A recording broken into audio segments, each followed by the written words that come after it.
মজার এই পাতলা ডালটি এত মজা হবে রান্নার আগে বুঝতেই পারিনি। তো চমৎকার হয়েছে। শুধু ভুনা আর ঘন ডাল রান্না করা হয় মাঝে মাঝে, কিন্তু পাতলা ডালও যে এত মজা লাগে এই রেসিপিটা করলে বোঝা যাবে। তো আমি প্রথমে দিয়েছি ডালগুলো একটা হাঁড়ির ভিতর, তার ভিতর দিয়ে দিলাম বেশ খানিকটা লবণ। লবণটা দিয়ে দিতে হবে, এর উপর দিয়ে দিতে হবে ঢেকে, ঢাকনাটা দিয়ে বেশ কিছুক্ষণ সিদ্ধ করতে হবে। এখন উপরে যে ডালের উপরে যে একটা ফেনা আসছে, এই ফেনাগুলো ফেলে দিতে হবে। আর এখন আমি একটা সুন্দর করে এই তো একটা ঘুটনি দিয়ে ঘুটে দিলাম কিছুটা। তো দেওয়ার পরে আমি এর ভিতর দিয়ে দিচ্ছি পেঁয়াজটা দিয়ে দিতে হবে রসুন। তো রসুনটা দেওয়ার পরে লবণ হলুদ দিতে হবে। লবণ যেহেতু আগে দিয়েছি, এ পর্যায়ে লবণ না দিলেও চলবে। তো হলুদটা দিয়ে দিলাম। আর এখন বেশ কিছুক্ষণ নেড়ে চেড়ে, দেখতেই পাচ্ছেন এখন পানি দিয়ে দেব। তো পানিটা দিয়ে দেবো, যেহেতু এটা পাতলা ডাল হবে সেহেতু পানিটা বেশ খানিকটা দিতে হবে।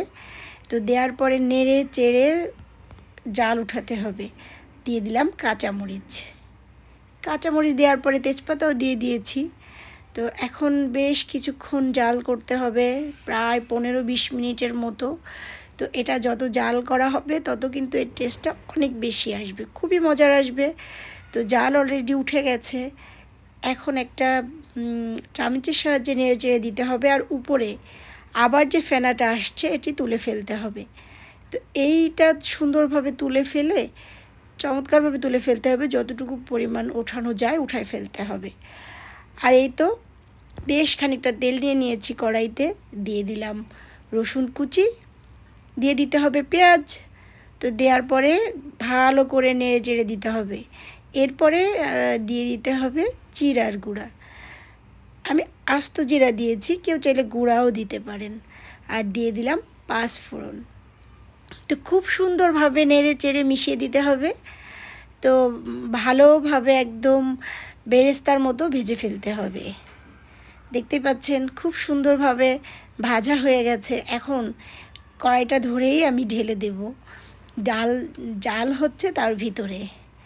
তো একটু সাবধানে দিতে হবে এই সময় কিন্তু বেশ জোরে একটা শব্দ হবে। আর ওই কড়াইতে যেটা লেগে আছে সেটিও আমি ধুয়ে এর ভিতর দিয়ে দিলাম।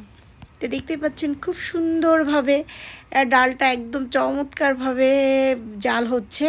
এ পর্যায়ে আরও 15 মিনিটের মতো জাল দিতে হবে। দেখতেই পাচ্ছেন কালারটা কিন্তু খুব সুন্দর আসছে, আর খুব সুন্দর একটা ফ্লেভার আসছে। আর আমি দিয়ে দিয়েছি ধনিয়া পাতা এর ভিতরে। ধনিয়া পাতা দিয়ে আমার রান্না শেষ করে দিয়েছি। তো এখন পরিবেশন করছি। দেখতেই পাচ্ছেন আমার ডালের ফাইনাল লুক কি চমৎকার হয়েছে মাশাআল্লাহ। এটি ভাতের সাথেও খাওয়া যাবে, রুটির সাথেও খাওয়া যাবে। আল্লাহ হাফেজ।